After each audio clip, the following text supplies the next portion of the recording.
South Africa की team जो कि गई है ऑस्ट्रेलिया के दौरे पर और खेलेगी 3 टी20 उसके बाद 3 ओडीआई मैचेस की सीरीज, जिस दौरे की शुरुआत यहां पर खेली जाएगी पहले टी20 मैच से, जो कि मरारा ओल्ड डार्विन के उस मैदान पर 10 अगस्त को 2:45 पर भारत के समय के हिसाब से, और इसी में 4 घंटे और जोड़ दीजिए यानी कि शाम को 6:45 पर, यानी कि एक रात वाला टी20 मैच वहां के लोकल टाइम के हिसाब से ऑस्ट्रेलिया के अंदर डार्विन के इस मैदान पर साउथ अफ्रीका और ऑस्ट्रेलिया के बीच में खेला जाएगा, जो कि एक नाइट मैच तो होगा, वो तो आपको मैंने बता दिया फ्लड लाइट्स के अंदर। लेकिन इस ग्राउंड पर भी अगर मैं बात करूं तो इसके इतिहास का पहला इंटरनेशनल टी20 मैच कोई यहां पर इस ग्राउंड पर खेला जाएगा। तो एक नया ग्राउंड होगा, वहां पर पिच कैसी हो सकती है उसको देखने के लिए हम कुछ जाकर के 2024 में यहीं पर खेले गए एक टॉप एंड टी20 सीरीज नाम के टूर्नामेंट के कुछ स्कोर कार्ड को देखेंगे और उसमें समझने की कोशिश करेंगे कि 2024 के उस दौरान जितने भी मुकाबले इस ग्राउंड पर खेले गए थे उसमें क्या रिजल्ट निकल करके आए। क्योंकि अगर हम बात करें पूरे टूर्नामेंट के अंदर तो कुल टोटल 9 टीमें खेली थी इसी ग्राउंड पर, और उसमें अगर हम बात करें तो जो पाकिस्तान की एक डोमेस्टिक टीम थी, एक बांग्लादेश की डोमेस्टिक टीम थी,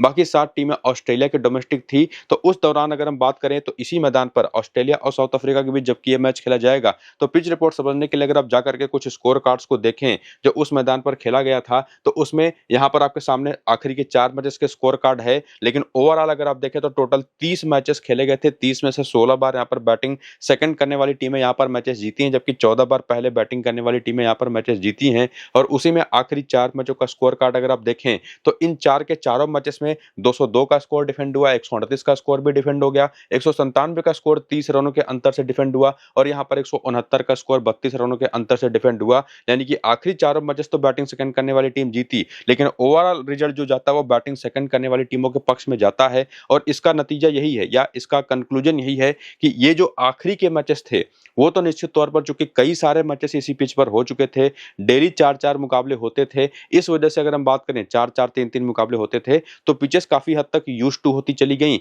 और इस वजह से बाद में जाकर के बैटिंग करना सेकंड इनिंग में खास करके इस पिच पर मुश्किल हो गया। लेकिन जब शुरुआती मैचेस एक फ्रेश ट्रैक पर हों और वो भी ऑस्ट्रेलिया जैसी कंट्री में, तो निश्चित तौर पर आप 100% कह सकते हैं कि इस तरीके के नतीजे भले देखने को मिले हों, लेकिन जो भी टीम यहाँ पर टॉस जीतेगी वो पहले फील्डिंग करने की ही कोशिश करेगी। अच्छा पेस और बाउंस यहाँ पर रहेगा, बल्लेबाजों के लिए मौके तो होंगे, लेकिन निश्चित तौर पर चूंकि आसमान पर हल्के फुल्के बादल भी आते जाते रहेंगे तो उसका भी एक फायदा, एक तो रात का मैच है, फ्लड लाइट जली होंगी तो सी मूवमेंट भी नई गेंद करेगी यहाँ पर, तो शुरुआती पावर प्ले के ओवर्स तेज गेंदबाजों के लिए काफी बेहतर हो सकते हैं। आगे बढ़ने के साथ साथ मैच बैटिंग के लिए पिच बेहतर होती चली जाएगी। बाकी इन आखिरी चारों मैचेस में अगर आप आंकड़ा देखें तो स्पिन को 33, पेस को 26 विकेटें मिली हैं। हालांकि इसमें जो स्पिन का जो आंकड़ा है ना, इस वजह से इतने कमाल के आंकड़े हैं, उसमें भी 23 विकेटें सेकंड इनिंग में, क्योंकि इसमें पाकिस्तान और बांग्लादेश के जो स्पिनर्स थे वो कमाल के थे। तो निश्चित तौर पर क्वालिटी जो थी वो ऑस्ट्रेलियन डोमेस्टिक टीमों को परेशान कर रही थी इस वजह से। वरना आज जो दोनों टीमें खेल रही हैं ऑस्ट्रेलिया साउथ अफ्रीका की, उनके पास कैसे स्पिनर है, क्या वो भी विकेट ले पाएंगे इतने ज्यादा,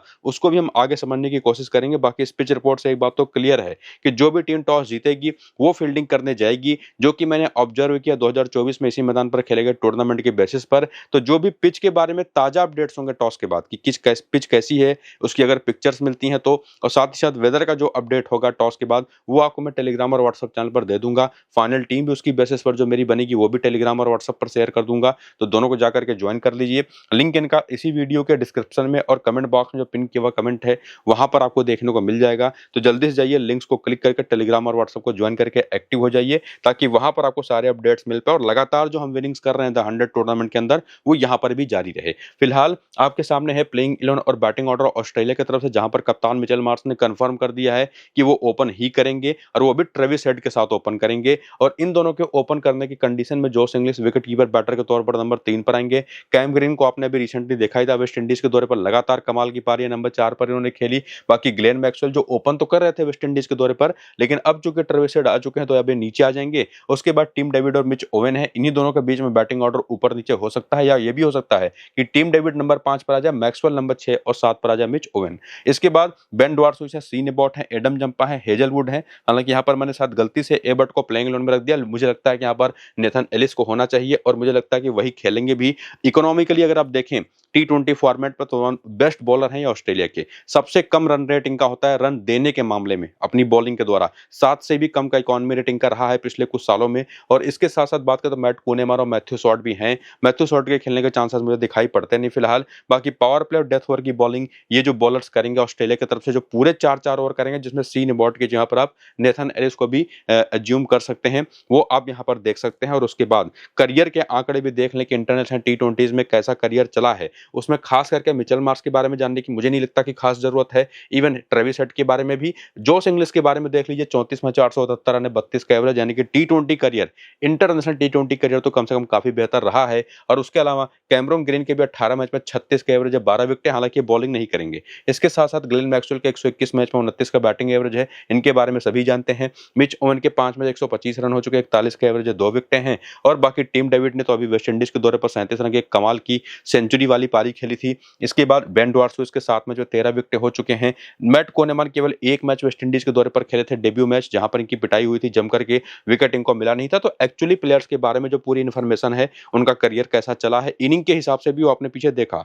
लेकिन रिसेंट फॉर्म अगर आप देखने आए, और खास करके जब देखिए फैंटेसी की टीम आप बनाने जाते हैं, तो वहां पर सबसे पहले आप क्या देते हैं, सिलेक्शन परसेंटेजेस आपको देखने को मिलते हैं हर एक प्लेयर के। और उसमें जाकर के देखेंगे ना, तो मिचेल मार्श, ट्रेविस हेड, जोश इंग्लिश, ये प्लेयर्स जो हैं, ये लगभग आपको सभी की टीम में देखने को मिलेंगे। इसके साथ साथ यहाँ पर अगर आप देखेंगे तो ग्लेन मैक्सवेल भी लगभग सभी की टीम में, यहाँ पर जोश हेजलवुड भी सभी की टीम में, मैथ्यू सॉर्ट भी सभी की टीम में है, जहां पर मैथ्यू सॉर्ट के खेलने के चांसेस लगभग ना के बराबर हैं। मैक्सिमम यही हो सकता है कि मिच ओवेन की जहां पर इनको खिला लिया जाए, उसकी भी संभावनाएं मुझे काफी कम दिखाई पड़ती है। लेकिन अगर मैथ्यू सॉर्ट को हटा भी दें, तो निश्चित तौर पर प्लेइंग 11 में खेलने वाले 5 ऐसे प्लेयर हैं जिनको लेकर के किसी के दिमाग में कोई डाउट है नहीं। और इवन अगर हम भी अपना डाउट दूर करने की कोशिश करें, तो हेजलवुड बहुत ही बढ़िया बॉलर रहे हैं, रिसेंट टाइम पर कमाल के फॉर्म में है, जो कि आंकड़ों में आपको दिखाई पड़ता भी है। तो इनका भी निश्चित तौर पर सिलेक्शन परसेंटेज अगर आप देखें तो 1 विकेट है, 3 विकेट है, 2 विकेट है, 4 विकेट है। तो जो इन्होंने अपना सिलेक्शन परसेंटेज निश्चित तौर पर, चूंकि सभी लोग लेकर के गए हैं, तो ये जस्टिफाई भी करते हैं अपना सिलेक्शन। मैक्सवेल की बात करें तो फॉर्म तो बहुत अच्छा है नहीं, बैटिंग ऑर्डर में भी अब नीचे आएंगे। मेरे हिसाब से इनका सिलेक्शन थोड़ा सा डाउटफुल रहेगा। लेकिन जितने बड़े प्लेयर हैं,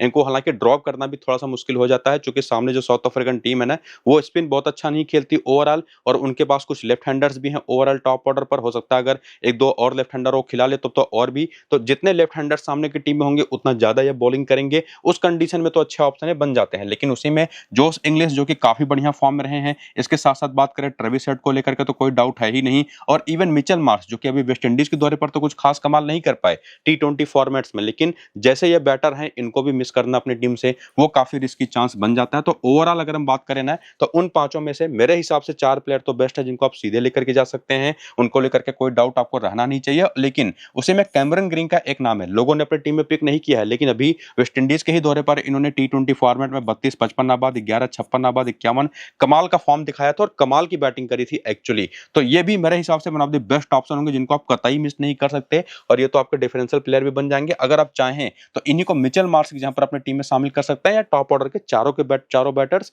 एक साथ लेकर के जा भी सकते हैं। लेकिन अगर आपने टॉप ऑर्डर में से 4 में से किसी एक को या 2 को ड्रॉप किया है, तो ही मैक्सवेल को आपको लेकर के जाना है, ये भी आपको मैं क्लियर कर दूं। हालांकि उस कंडीशन में मिच ओवेन को अपनी टीम में रखना वो काफी कठिन हो जाएगा आपके लिए, चूंकि तब आपको कोई बॉलर ड्रॉप करना पड़ जाएगा। और मिच ओवेन का भी फॉर्म अगर आप देखें, तो जब भी मौके मिले हैं इनको बैटिंग में, इन्होंने रन बना करके दिए हैं, बॉलिंग में मौका मिला है तो विकेट निकाल करके दिया है। तो स्मॉल लीग के पर्सपेक्टिव में एक बार के लिए उतना रिस्क आपको लेने की जरूरत है नहीं, इवन टीम डेविड के साथ भी। लेकिन दोनों के दोनों ग्रैंड लीग की बहुत सारी टीमों में कप्तान है, बस कप्तान के ऑप्शन आपके बन सकते हैं। और उसके बाद आते हैं बेन डॉर्सो, इन्होंने भी अभी वेस्ट इंडीज के दौरे पर टी20 में काफी बढ़िया बॉलिंग करी है, लास्ट मैच में भी 3 विकेट है, ये भी एक डिफरेंशियल बॉलिंग बन जाएंगे। शॉन एबर्ट बहुत ज्यादा विकेटें नहीं निकाली हैं रिसेंट टाइम में अगर आप देखें, लेकिन फिर भी इतना परफॉर्म तो करके दिया है कि इनको आप अपनी टीम में लेके जाएं, अगर ये ऑस्ट्रेलिया के प्लेइंग 11 में खेलते हैं तो। और एडम जंपा को लेकर के तो कोई डाउट रहना नहीं चाहिए, जबकि लोग अभी डाउट बना करके चल रहे हैं इनको लेकर के। लेकिन नेथन एलिस अगर सीन एबॉट की जगह पर खेलते, तो अभी आपको मैंने कुछ देर पहले कहा था कि कमाल के बॉलर रहे हैं ऑस्ट्रेलिया के लिए टी20 फॉर्मेट में, इकोनॉमी रेटिंग का सबसे कम है, और इवन 7 से भी कम है। तो उस कंडीशन में तो निश्चित तौर पर ऐसे बॉलर को ड्रॉप करना वो काफी मुश्किल हो जाएगा। तो बहुत सारे ऑप्शंस हैं ऑस्ट्रेलिया की तरफ से, खास करके पूरे प्लेइंग 11 के अंदर लगभग सारे के सारे ऐसे ऑप्शन हैं जिनको अपनी टीम में आप लेके जा पाए। तो मुश्किल तो है सिलेक्शन इधर से। इवन जो बेंच पर प्लेयर्स है वो भी काफी शानदार हैं, लेकिन जब हेड टू हेड के आंकड़े आप देखने आते हैं, तो यहाँ से कुछ क्लैरिटी मिलती है या नहीं, उसको देखने की कोशिश करें। तो ऑस्ट्रेलिया की तरफ से साउथ अफ्रीका के खिलाफ इंटरनेशनल टी20 में मिचेल मार्श के 11 मैच 315 रन है, 45 के एवरेज है, 3 विकेट। हालांकि बॉलिंग तो करेंगे नहीं, लेकिन वहीं पर ट्रेविस हेड के 3 मैच 115 रन है, 91 का हाईएस्ट स्कोर है। लेकिन इंग्लिश के 3 मैच केवल 45 रन है, कैमरन ग्रीन यहाँ पर खेले नहीं है। जबकि मैक्सवेल के 9 मैच में 208 रन है, 4 विकेट हैं। और इवन मिच ओवेन भी नहीं खेले हैं। टीम डेविड के 2 मैच में 65 रन है। बॉलिंग में शॉन एबर्ट के 5 मैच में 8 विकेट हैं, 7 मैच में 7 विकेट है जंपा के। हेजलवुड के 2 मैच में 2 विकेट है, 3 मैच में 3 विकेट है एलिस के। और निश्चित तौर पर मैथ्यू सॉर्ट भी 3 मुकाबले खेले हैं, 66 का एक हाईएस्ट स्कोर है, 86 रनों में विकेट है नहीं। लेकिन हेड टू हेड में भी अगर आप देखें ना, तो डाउट्स यहाँ पर क्रिएट्स होते हैं कि आप इंग्लिश इंग्लिश को लेकर के जाएं या ना जाएं, तो निश्चित तौर पर अगर ये डाउट है तो आप उसको दूर कर सकते हैं इंग्लिश के यहाँ पर सीधे-सीधे कैमरन ग्रीन को लेकर के और हेड और मिचेल मार्श को अपनी टीम में बना करके। और कैमरन ग्रीन को लेकर के मैं तो पक्के तौर पर आपको कहूंगा कि सीधे टीम में लेकर के जाना, और इस कंडीशन में अगर आपने टॉप 4 में से किसी को ड्रॉप किया है ना, तब आप मैक्सवेल को जरूर पिक करिएगा। तो मामला वहीं पर आकर के आखिरी में अटकेगा, या तो मैक्सवेल या तो इंग्लिश। ये चीज आपको मैंने क्लियर कर दी है। बॉलिंग में एलिस अगर खेलते हैं तो एलिस हमारी टीम में रहेंगे, एबर्ट खेलेंगे तो एबर्ट हमारी टीम में रहेंगे, बाकी जंपा हेजलवुड तो रहेंगे ही। Ben Dwarshuis one of the best option है इन तीनों में अगर आप कंपेयर करेंगे, चाहे शॉन एबर्ट, एलिस और बेन डॉर्सो में से, क्योंकि बेन डॉर्सो बैटिंग भी अच्छी खासी कर लेते हैं। तो इस तरह से प्लेयर सिलेक्शन फिलहाल यहाँ पर हमारा समझ में आता है हेड टू हेड के स्टार्ट्स को देख करके। चूंकि वेन्यू के आंकड़े अगर आप देखने आएंगे ना, तो वहां पर आपको कोई डेटा मिलेगा नहीं, चूंकि इस ग्राउंड पर पहला ही इंटरनेशनल टी20 मैच है। ऑस्ट्रेलिया का कोई प्लेयर यहाँ पर डोमेस्टिक टी20 मैच भी नहीं खेला।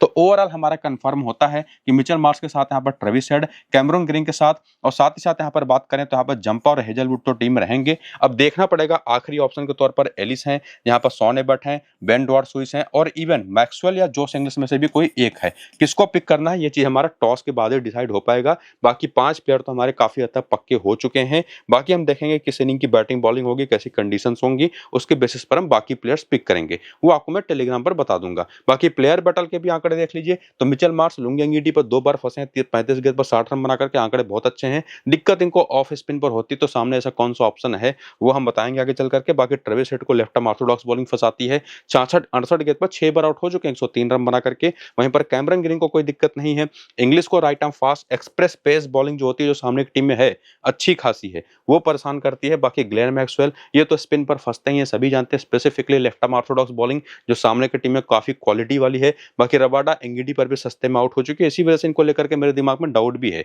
और बाकी टीम डेविड का कोई डेटा नहीं है, मिच ओवेन का कोई डेटा नहीं है, लेकिन ओवरऑल जो डेटा अभी तक हमने देखा है उसकी बेसिस पर जो एनालिसिस की है पिच रिपोर्ट को ध्यान में रखते हुए, उससे प्लेयर्स तो हमारे 5 क्लियर हैं। और उसमें से भी मैक्सवेल को लेकर के अब थोड़ा सा जो डाउट है वो हमारे क्लियर हो रहा है कि उनसे बेहतर है कि आप कोई एक्स्ट्रा बॉलर अपनी टीम में ऐड कर लें। हालांकि उसमें भी हमको ये देखना पड़ेगा किस इनिंग की बॉलिंग है, पिच कैसी है, तो वो फाइनली हम डिसाइड बाद में कर लेंगे टॉस के बाद। बाकी ये आपके सामने साउथ अफ्रीका का प्लेइंग 11 बैटिंग ऑर्डर, जिसमें हो सकता है कुछ बदलाव भी हो। रेजी और रयान रिकेल्टन आपको ओपन करते दिखाई पड़ सकते हैं। बाकी मार्करम है, ब्रेविस है, ट्रिस्टन स्टब्स है। मिडिल ऑर्डर तो काफी स्ट्रांग है इनका। बाकी जॉर्ज लिंडे के रूप में एक लेफ्ट आर्म ऑर्थोडॉक्स बॉलर हैं। सेनू राममुथुस्वामी ने रिसेंटली बहुत अच्छी बॉलिंग करी है, ये भी एक लेफ्ट आर्म ऑर्थोडॉक्स बॉलर हैं। कॉर्विन बॉश है, रबाडा है, एंगीडी है, मफाका जो जब शुरू में आए थे 19 साल के हैं, शुरू में आए तो बॉलिंग स्पीड इनकी उतनी अच्छी थी नहीं। पहली बार जब आईपीएल में खेले तो जम की धुनाई हुई थी इनकी, लेकिन अब ये बॉलर 150 प्लस स्पीड को भी टारगेट कर पाते हैं और इवन स्विंग भी करा पाते हैं उस पे। और उसके बाद इनका जो बेंच है उसके भी ऑप्शंस देख सकते हैं। पावर प्ले डेथ ओवर के बॉलर्स कौन से होंगे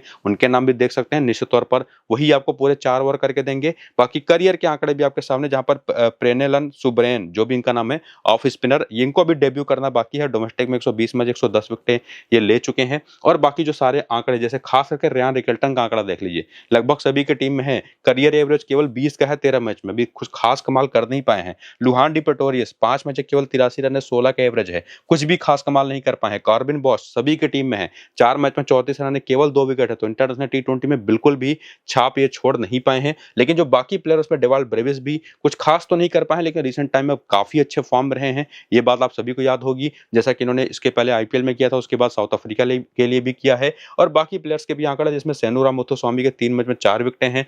लिंडे के आप देखें तो बल्ले और गेंद दोनों से परफॉर्मेंसेज हैं। और उसके अलावा लुंगी एंगीडी को कौन नहीं जानता, रबाडा को कौन नहीं जानता, मफाका के भी 8 मैच में 6 विकेट, 11 मैच में 8 विकेट है। पीटर के एंकावा पीटर के लेग स्पिनर। और उसके बाद आकर के रिसेंट फॉर्म भी अगर आप देखें, और स्पेसिफिकली उस बात को ध्यान में रखते हुए कि जब स्मॉल लीग की टीम आप बनाएंगे ना, तो सभी की टीम में Ryan Rickelton, Markram, Dewald Brevis और उसके साथ साथ कॉर्बिन बॉश और कगिसो रबाडा रहेंगे। सभी की टीम में रहेंगे ये पांचों के पांचों प्लेयर। और उसमें रयान रिकेल्टन का करियर अभी हमने पीछे देखा, बहुत अच्छा चला नहीं है। फॉर्म अगर आप देखेंगे तो वो भी उतना अच्छा, हालांकि अगर आप देखें तो 61 और 58 की ये पारियां हैं, लेकिन वो बैटिंग ट्रैक्स पर हैं। ये चीज काफी इंटरेस्टिंग है कि इनकी बल्ला इनका चला है काफी हद तक। और टेस्ट डेब्यू भी इन्होंने जब किया था तो एक बहुत ही अच्छी बॉलिंग पिच पर इन्होंने शतक लगा दिया था। तो एबिलिटी तो पूरी है, लेकिन अभी तक टी20 में वो दिखा नहीं पाए हैं। तो इनको लेकर के मेरा डाउट, क्वेश्चन मार्क मेरा हमेशा बना रहेगा। लेकिन मार्करम को लेकर के मैं क्लियर हूं निश्चित तौर पर। लेकिन इसी में आपको देखना पड़ेगा कि ब्रेविस, जिनका करियर तो बहुत अच्छा अभी तक ओवरऑल दिखाई नहीं पड़ा है, वहीं पर ट्रिस्टन स्टब्स का करियर बहुत ही जबरदस्त दिखाई पड़ा है। और फिलहाल आप देखेंगे तो डेवाल्ड ब्रेविस सभी की टीम में, स्टब्स किसी की भी टीम में नहीं है। आप इन दोनों में से किसी को भी पिक कर सकते हैं। अब डिपेंड करेगा आप फॉर्म के साथ जाएंगे या करियर के साथ जाएंगे। हालांकि फॉर्म दोनों का ही काफी अच्छा है, करियर लेकिन ट्रिस्टन स्टब्स का बेटर है। और उसमें जॉर्ज लिंडे भी आते हैं जो कि बॉलिंग करते हुए पिछले 4 मैच में कोई भी विकेट नहीं ले पाए हैं, लेकिन उसके पहले कमाल की बॉलिंग करते हुए विकेटें लगातार चटकाई थी। इनके साथ एक प्लस पॉइंट है कि आपको बैटिंग भी करके दे देंगे। मेरे हिसाब से एक बहुत अच्छे दूसरे डिफरेंशियल बॉलिंग ऑप्शन या ऑलराउंड ऑप्शन बन सकते हैं। लेकिन उसी में सेनुरा मुथुस्वामी भी हैं जिन्होंने अपना टी20 करियर बहुत अच्छा शुरू किया है। बैटिंग ये भी काफी अच्छी कर लेते हैं और क्वालिटी बेटर है इनके पास लेफ्ट आर्म ऑर्थोडॉक्स बॉलिंग की। और सामने की टीम की जो बैटिंग लाइनअप है ना, वो इस तरीके की बॉलिंग पर फंसती भी है। तो यहाँ पर या तो लिंडे या तो सेनुरा मुथुस्वामी आपको नहीं करना है। मैं तो कहूंगा दोनों खेल रहे हैं तो दोनों को पिक करिए। बाकी कॉर्बिन बॉश को मैं उतना प्रेफर शायद ना करूं, क्योंकि हमारे पास ऑलरेडी रबाडा है और ऑलरेडी यहाँ पर लुंगी एंगीडी को तो किसी भी ने भी पिक नहीं किया है। ये मेरी टीम में जरूर होने चाहिए। मफागा को एक बार के लिए मैं ड्रॉप भी कर सकता हूं, लेकिन निश्चित तौर पर एक डिफरेंशियल प्लेयर बन सकते हैं स्मॉल लीग के लिए। और बाकी बेंच पर देखें ना, तो ऐसा कोई इंटरेस्टिंग नाम है नहीं, ना तो डेटा उतना कुछ खास है कि जिसके दम पर हम यहाँ पर, और या क्योंकि हमारे पास इनसे बेहतर ऑप्शंस ऑलरेडी मौजूद हैं, तब उन्हीं के साथ जाएंगे। तो जो सेफेस्ट ऑप्शंस हैं जो कि सभी की टीम में, उसमें से किसको लेकर के डाउट है, खास करके रेयान रिकल्टन और कॉर्बिन बॉश को लेकर के, वो हमने क्लियर कर दिया। तो उनकी जगह पर बेहतर है कि आप ऐसे खिलाड़ी लेकर के जाएं जो हॉर्सेस फॉर कोर्सेस के रोल में सामने की बैटिंग लाइनअप को वहां पर दिक्कतें दे पाए, बॉलिंग लाइनअप को। बाकी हेड टू हेड के आंकड़े देखने आएंगे तो यहाँ पर एक और क्लैरिटी मिलेगी कि रेजी वांडर डसन, जो कि ऑलमोस्ट सभी की टीम में होने चाहिए लेकिन फिलहाल नहीं है, अच्छे फॉर्म में भी नहीं है। ऑस्ट्रेलिया के खिलाफ भी टी20 में 6 मैच में केवल 96 रन है। रेयान रिकल्टन पहली बार खेलेंगे, लेकिन मार्करम के आंकड़े ओवरऑल बहुत अच्छे रहे हैं। और इवन ब्रेविस के आंकड़े देख लीजिए, वो अच्छे नहीं रहे हैं, लेकिन यहीं पर ट्रिस्टन स्टब्स के आंकड़े भी बहुत आंकड़े कमाल के नहीं है, लेकिन थोड़े से बेटर हैं। तो इन दोनों के बीच में आपको चूज करना होगा कि आप किसके साथ जाएं। बाकी लिंडे, कॉर्बिन बॉश और सेनुरा मुथुस्वामी तो खेले ही नहीं है। रबाडा के 10 मैच में 9 विकेट हैं, 7 में 7 विकेट एंगीडी के, और ये दोनों भी मेरी टीम में रहेंगे, यह बात तो पक्की है। तो निश्चित तौर पर काफी हद तक क्लैरिटी तो मिल गई। बाकी वेन्यू का तो कोई डेटा यहाँ पर मिलेगा नहीं, लेकिन ये चीज हमको यहाँ पर पता चल चुकी कि हम रबाडा को लेकर के जाएंगे, एंगीडी को लेकर के जाएंगे, सेनुरा मुथुस्वामी को पक्का लेकर के जाएंगे और मार्करम को लेकर के जाएंगे। ब्रेविस या यहाँ पर ट्रिस्टन स्टब्स में से किसी एक को हम ट्राई करेंगे। पहली इनिंग की बैटिंग तो रहेगी तो ट्रिस्टन स्टब्स, सेकंड इनिंग की बैटिंग हो तो अब ब्रेविस को ट्राई कर सकते हैं। बाकी लिंडे को लेना है या कोई एक एक्स्ट्रा तेज गेंदबाज लेना है, वो हम टॉस के बाद मौसम और पिच को देख करके वहां पर डिसाइड कर लेंगे। तो फिलहाल इस तरीके की सारी एनालिसिस देख करके एक और चीज जो बची हुई है प्लेयर बैटल, उसको भी देखें। तो रेजी वांडर डसन, जोश हेजलवुड की पहली ही गेंद पर टी20 में आउट हो चुके हैं बिना कोई रन बनाए। शॉन एबर्ट पर भी 7 गेंद पर 6 रन बना करके एक बार आउट हो चुके हैं। बाकी Ryan Rickelton left arm medium pace bowling 26 गेंद पर 28 रन बना करके 4 बार, और वो बॉलिंग है सामने की टीम में बेन वार्शुइस के तौर पर। बाकी डेवाल ब्रेविस भी एलिस की पहली गेंद पर आउट हो चुके हैं। मार्करम की बात करें तो लेग स्पिन पर फंसते हैं, शॉन एबर्ट ने इनको 2 बार फंसाया है अपनी स्लोअर वंस पर। और इसके बाद अगर हम बात करें तो यहाँ पर है ट्रिस्टन स्टब्स जो ऑफ स्पिन पर दिक्कत में आते हैं, शॉन एबर्ट ने सस्ते में निपटाया है। लिंडे का कोई डेटा आपको देखने को मिलेगा नहीं, लेकिन ये कम से कम हमको क्लियर बातें हो रही हैं कि फेवरेट तो निश्चित तौर पर ऑस्ट्रेलिया ही रहेगी। काफी कमाल की टीम है वो, लगभग सारी 11 प्लेयर ऐसे हैं जिनको आप अपनी टीम में लेना चाहेंगे। लेकिन साउथ अफ्रीका की तरफ से तो ऐसा है नहीं, डेटा की वजह से हमको वही समझ में आया। लेकिन फिलहाल अगर आप देखेंगे ना तो ट्रेविस हेड और मार्करम तो सबसे कॉमन कप्तान है, उस कप्तान के ऑप्शन आपको दिखाई पड़ेंगे, जिसमें आपके पास ऑप्शंस ग्लेन मैक्सवेल का भी रूप में है। ब्रेविस को ग्रैंड लीग में ट्राई कर सकते हैं, जंपा को सेकेंड इनिंग की बॉलिंग में ट्राई कर सकते हैं। और फिलहाल के लिए अभी के लिए स्मॉल लीग की टीम जो बनानी है इसको बना करके सेव कर सकते हैं। हालांकि ये टीम एक रफ टीम है बेसिकली सिलेक्शन परसेंटेज के बेसिस पर, लेकिन फाइनल टीम जो बेसिकली होगी असली फाइनल टीम, वो हम आपको टेलीग्राम और व्हाट्सएप पर देंगे। ये देखने के बाद कि सेनुरा मुथुस्वामी, जॉर्ज लिंडे खेल रहे हैं ना नहीं खेल रहे हैं, दोनों खेल रहे हैं, कोई एक खेल रहा है, तो जाकर के टेलीग्राम और व्हाट्सएप चैनल को ज्वाइन कर लीजिए। लिंक आपको डिस्क्रिप्शन में और पिन कमेंट में देखने को मिल जाएगा इसी वीडियो के। उससे जरूरी है कि वीडियो भी शुरू से अंत तक पूरा देख लीजिए और उसके बाद टेलीग्राम व्हाट्सएप को ज्वाइन करिए। तो ये वीडियो फिलहाल यहीं पर करेंगे खत्म, चलते हैं, नमस्कार।